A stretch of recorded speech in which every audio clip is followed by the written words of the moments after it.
interesting things that has happened over the last 40 years or so has been the Nazi-fication of the radical right.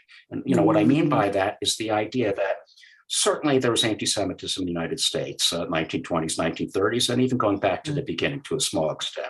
But anti-Semitism in the United States has always been vastly below the level of anti-Semitism in Europe, right, where it goes back to the Middle Ages and, all of that, the blood libel and so on and so on.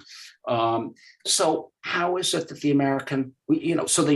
what has happened in the last 30 or 40 years is that while it used to be that Black people were sort of the number one hated group, right? An artifact of slavery, of our original sin, that has become less and less so in the eyes of the radical right. I'm not saying that the radical right in the United States loves Black people. They don't.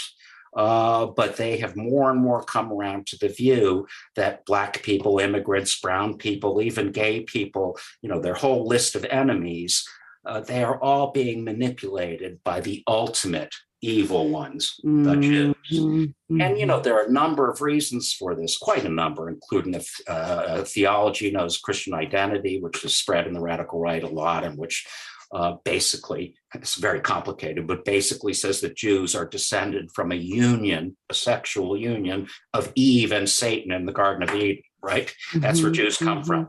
Cain was the first Jew, right? And on. And then there are a lot of other things going on as well. For one thing, I think the real change that's going on in the world is globalization and the discontents it has sort of wrought.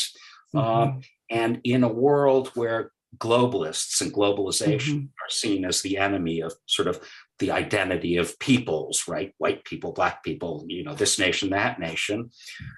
The international Jew, quote unquote, right? The ancient stereotype of the international Jew fits very well, right?